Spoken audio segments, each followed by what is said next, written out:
दोस्तों जय मसीह। आप सभी का प्रभु यीशु मसीह के नाम में बहुत बहुत स्वागत है। फिर एक और बार 5 minutes Bible study with pastor Daniel Raj के इस प्रोग्राम में। दोस्तों आज का स्क्रिप्चर, आज का वचन का खुलासा करने से पहले जो शुरुआत के 7 स्लाइड्स हैं वो आपको दिखाना चाहूँगा। लेकिन जो पहले से जानते हैं उनसे रिक्वेस्ट है, सर आप लोग फॉरवर्ड करके डायरेक्ट टॉपिक से देखना शुरू करिए। लेकिन जो पहली बार जुड़ते हैं, जो पहली बार देख रहे हैं मुझे अभी, आप सभी के लिए ये 7 स्लाइड्स बहुत इंपॉर्टेंट है। इसलिए रिक्वेस्ट करता हूँ कि थोड़ा सा पेशेंस रखकर आप लोग जो है इसको जरूर देखिए। आइए देखते हैं वो क्या क्या है। सबसे पहले दोस्तों आपको मेरे चैनल को सब्सक्राइब करना है, यहाँ पे डैनियल राज के चैनल को सब्सक्राइब करना है और आइकन बेल प्रेस करना है ना। उसके बाद में आपको मेरे पेज को लाइक करना है जो कि डैनियल राज पेज है, और आपको ये थंब प्रेस करना है। वो इसलिए क्योंकि जब मैं यहाँ से लाइव आता हूँ तो आपको भी जो है दोनों की नोटिफिकेशन मिलती रहेगी। जब जब फेसबुक पर या यूट्यूब पर मैं वीडियोस अपलोड करता हूँ या आता हूँ तो आपको नोटिफिकेशन मिलता रहेगा ना। मसीह मंथन बैठक व्हाट्सएप ग्रुप दोस्तों ऑलरेडी स्टार्ट हो चुका है। इसकी मकसद, इस ग्रुप का मकसद यह है कि गलत शिक्षाएं जितनी भी चल रही हैं भारत में उन सभी को रोका जाए, उसके प्रति सेवकों को तैयार किया जाए, यूथ को, जवानों को तैयार किया जाए, ताकि जो है मसीह 22वीं पीढ़ी तक अगर पहुंचती है मसीहत तो साफ सुथरा मसीहत पहुंचा सके।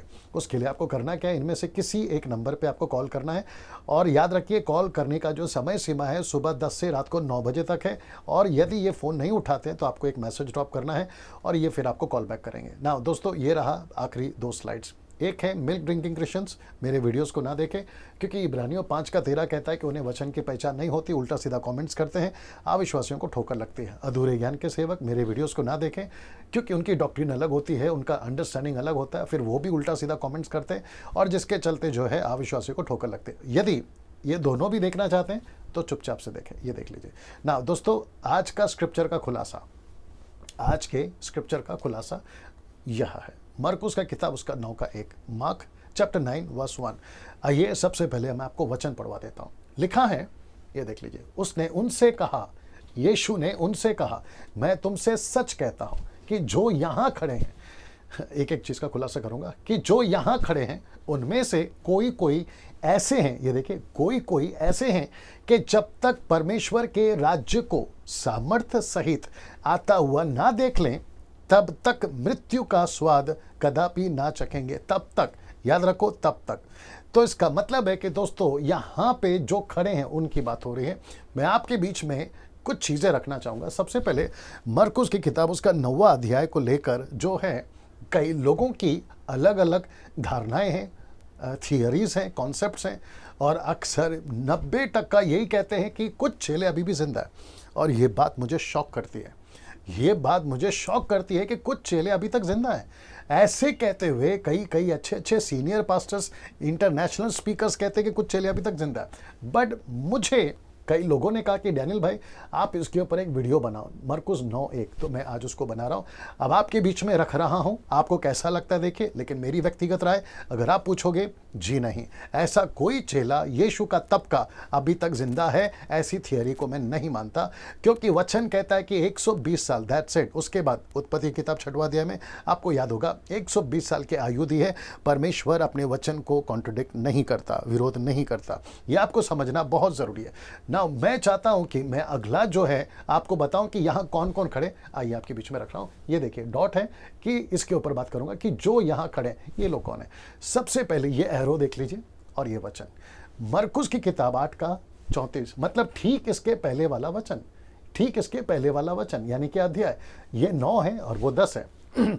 हमेशा कॉन्टेक्स्ट में पढ़ना होता है, आपको समझना होता है। अच्छा, एक और चीज़ क्लियर कर देता हूँ कि कुछ लोग कहते हैं कि चैप्टर में ऐसा लिखा है, चैप्टर में ऐसा लिखा है, तो 16वीं सदी के पहले चैप्टर था ही नहीं ना, ना चैप्टर था ना आयत थी, सिर्फ किताबें होती थी। जिसने लिखा है उसका नाम होता था। मरकुस ने लिखा है तो मरकुस की किताब होती थी।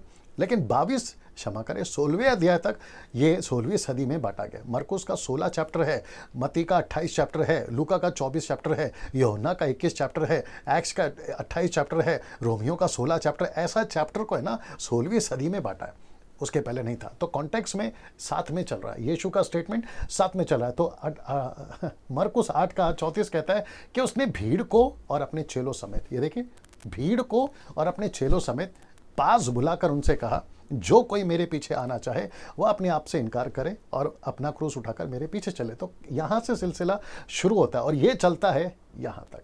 ये चलता है यहाँ तक। नाउ इसके बाद मैं वो भी रखूंगा कि 6 दिन के बाद यीशु मसीह ने क्या किया, मैं वो भी बताऊंगा। नाउ सबसे पहले वापस कहता हूं कि यहां जो खड़े हैं, ये कौन कौन खड़े हैं? भीड़ खड़ी है, चेले खड़े। अब यीशु मसीह ने ऐसा क्यों कहा? कौन सा वाला? ये वाला, कि उनमें से कोई कोई ऐसे होंगे जब तक परमेश्वर के राज्य का स्वाद सामर्थ्य सहित आता हुआ ना देख ले, वो मृत्यु का स्वाद ना चखेंगे। एक है चेले, बोल सकते हैं, दूसरे हैं भीड़। तो यीशु चाहता था कि ऐसे लोग यहाँ ऐसे भी हैं जिनको यहूदा इस्करियोत को छोड़कर ऐसे कुछ लोग हैं जिनकी मृत्यु नहीं होगी। जैसे लाजर की अचानक मौत हो गई थी, तो ऐसी कोई मृत्यु नहीं होगी, कुछ लोगों को रखा है। उनमें से चेले भी हो सकते हैं, और लिखा है यहाँ जो खड़े हैं। और ये कौन खड़े हैं? ये लोग खड़े हैं, ये लोग, ये देखिए भीड़ की बात हो रही है, ठीक है ना। अब इसको देखते हैं। ऐसा बोलने के पीछे यीशु मसीह का 3 कारण हो सकता है। तो सबसे पहला कारण, पद 2 लिखा है 6 दिन के बाद। अगर आप आगे पढ़ोगे ना तो लिखा है 6 दिन के बाद यीशु का रूपांतरण होता है। अब मैं सब कुछ नहीं डाल सकता हूं क्योंकि बहुत सारा टाइम हो जाता है। मैं जितना शॉर्ट में रख सकता हूं क्योंकि 5 मिनट का कॉन्सेप्ट है, मैं उसी के हिसाब से चल रहा हूं। तो पद 2 पढ़ लीजिए, लिखा है 6 दिन के बाद। तो इसका मतलब है वचन 1 में और वचन 2 में गैप है। कितने दिन का? 6 दिन का। तो 6 दिन के बाद में क्या हुआ? यीशु का रूपांतर। तो यीशु ने जब कहा कि सामर्थ्य सहित आता हुआ ना देख ले, तो एक कॉन्सेप्ट है या एक थियरी है, 3 में से पहला कारण, यीशु का रूपांतरण होने वाला था। तो यीशु उसकी बात कर रहे थे क्योंकि मूसा और एलिया यीशु को बहुत सारी बातें बता रहे थे। तो ठीक उसी के क्या कहते हैं ना कॉन्टेक्स्ट में देखेंगे तो पद 2 में 6 दिन के बाद में यह घटना घटी, इसको एक बोल सकते हैं। दूसरा, पेंटिकॉस्ट का दिन, प्रेरितों की किताब 2:1 में पवित्र आत्मा नीचे उतरने वाला। तो यीशु मसीह यहां पर उसकी बात कर रहे हैं। तो यीशु ने कहा कि जिस दिन पवित्र आत्मा उतरेगा उस दिन तुमको जो है सामर्थ मिलेगा। तो यीशु मसीह अपने राज्य की, अपने नए युग की आरंभ कर रहा है।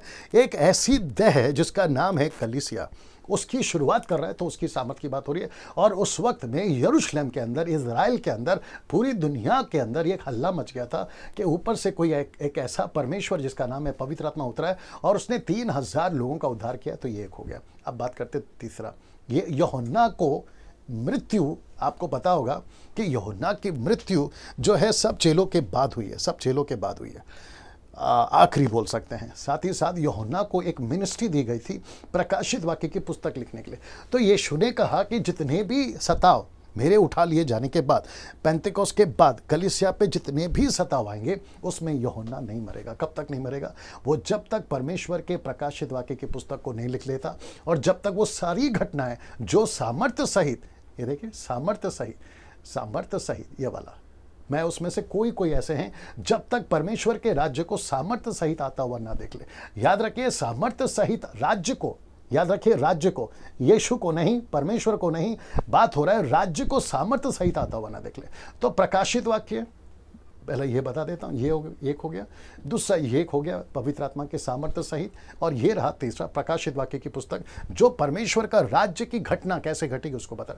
तो मेरे हिसाब से ये जो वचन है जिसको मैं आपके बीच में वापस दिखा देता हूँ, मरकुस का 9:1 में ये वचन 3 कारणों से लिखा गया, जिसको लिखा कि यहाँ कोई ऐसे ऐसे हैं जिनमें से कईयों की मृत्यु नहीं होगी। ये यीशु ने कह दिया, सब नहीं बचेंगे या सब जिंदा रहेंगे, ऐसा नहीं बोला, कोई। तो इसका मतलब है यूहन्ना, मैं बता चुका हूँ, जी ये रहा, यूहन्ना नहीं मरेगा क्योंकि बाकी चेले सब मर रहे थे, कई लोग मर रहे थे, कई डिसाइपल्स मर रहे थे, लेकिन यूहन्ना को जिंदा रखा ताकि वो जो है प्रकाशित वाक्य की पुस्तक को बता सके। और साथ ही साथ कोई और भी लोग होंगे जिनको जिंदा रखा होगा, जिसका डेटा, जिसका रिकॉर्ड हमारे पास में नहीं है। ना दोस्तों, ये वचन बताता है कि कैसे परमेश्वर अपने वचन को तब कहता था और कैसे आज उसको आप तोड़ मरोड़ कर आपको जैसा ठीक लगा वैसे आप सिखा रहे हो। बट मैंने निर्णय लिया है, तय किया है, एक एक वचन का खुलासा करूंगा। तो ये रहा मरकुस 9:1 में जिसका मैंने खुलासा किया। आई होप आप लोग समझे होंगे। और यही थियरी, मेरी ही थियरी सही है, ऐसा मैं कोई दावा नहीं करता। मुझे जो लगा मैंने आपके बीच में रखा। आप समझदार हैं, बेहतर जानते हैं, आप लोग कैसा ठीक लगता है आप लोग वैसा ले सकते हैं। याद रखिए ये वाला स्लाइड को आपको याद रखना है। गॉड ब्लेस यू, प्रभु आपको आशीष दे। अगले वीडियो के साथ में फिर मुलाकात होगी।